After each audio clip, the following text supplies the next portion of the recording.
Adora and Catra struggle forward onto the ramp that leads into the middle of the heart. The magic arcs over their heads, flickering with traces of first one's script, keeping the magic restrained. Catra looks back, her eyes fill with dread as she sees that the green of Prime's virus is right behind them, creeping closer and closer to the heart. He's almost here. We need to hurry. Finally, they reach the central platform. Adora breathlessly laughs in relief, The heart of Etheria. touching the failsafe on her chest. We made it. Heart of Etheria. We made it. Adora approaches the center of the platform, concentrating hard, thrusting a hand out for the sword, her eyebrows knit and her fingers strain as she focuses on her rage, crying out with the effort. The sword starts to slowly take shape against her palm, but when she goes to grasp it, she yelps in pain and staggers. The sword swiftly vanishes again. Catra catches her, propping her back up. What is it? What's wrong? I don't know. Sick with the realization, Adora looks at the spreading gashes on her body, glowing green, then back to where the veins of Prime's corruption continue to creep closer. I can't transform. It's the elemental's venom. It's keeping me from becoming She-Ra. From becoming She-Ra. Wait, what does that mean? Is the failsafe not going to work without her? Adora's face crumples as the weight of the situation hits her. She knows what she has to do. She gently pushes Catra aside and stands on her own. No. It'll work. The failsafe starts to glow within her.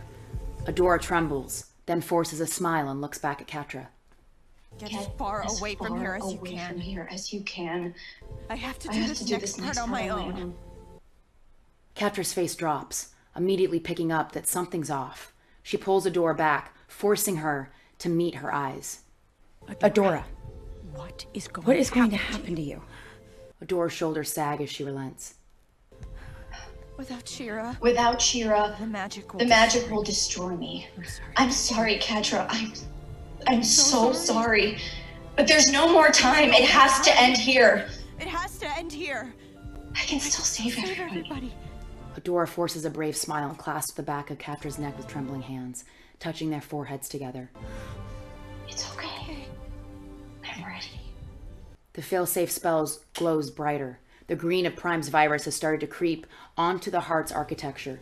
Adora tries to pull away, but Catra grabs her and holds on. No. Catra!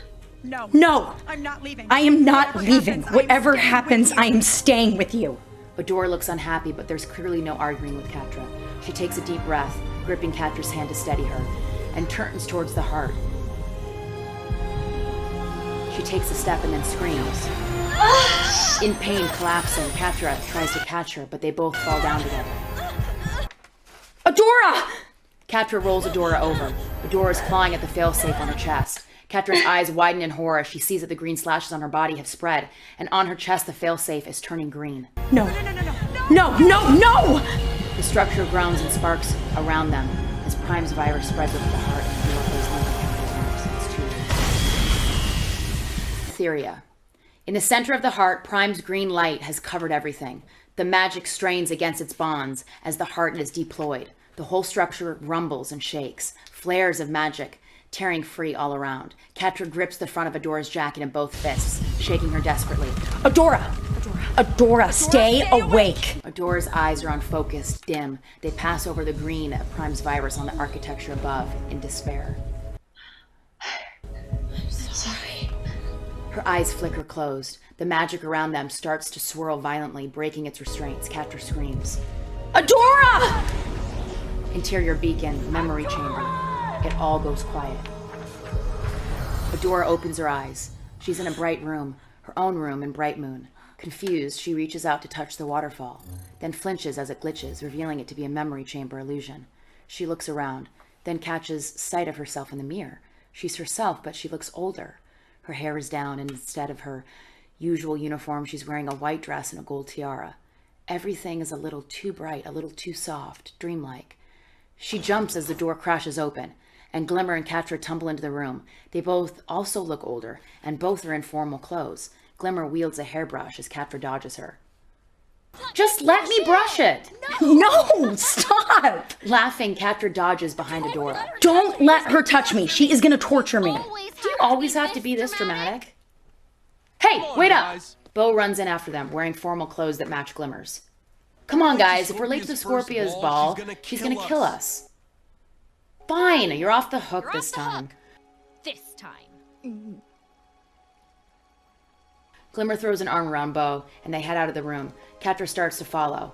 Then they all stop in the door and turn, smiling back at Adora. Catra holds out a hand. Are you coming? Adora's eyes shine as she reaches for Catra's hand. Then the room rumbles, the distant sounds of the heart deploying, breaking through the peaceful vision. Around her, the room starts to fall apart, dissolving into pixels as Prime's virus eats away at it. Catra's brow furrows as she stretches her hand out towards Adora. Adora tries to run as the room glitches and crumbles in the darkness around her. The floor falls away beneath her feet. For a moment, she's falling. Then a hand catches her. She looks up to see Catra, normal Catra, standing in a bright, white door, desperately straining to hold on to Adora as she's sucked back towards the crushing darkness behind her. Come on! Adora, you have to wake up! You have to wake Part up! of Etheria, the beacon. Catra's last line overlaps the cut as she yells it at the unconscious Adora. More and more explosions rock the heart as the magic presses outwards, shattering the structures, keeping it pinned. The platform they're on is the last intact piece. Catra curls up against Adora's chest. We always said it would be you and me. Together at the end of the world.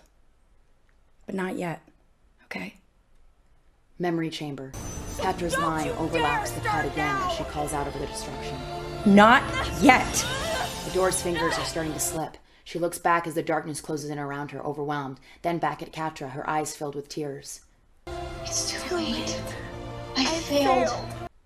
Catra looks shocked at the defeat in Adora's face. Then her claws dig into Adora's forearm, stubbornly. No.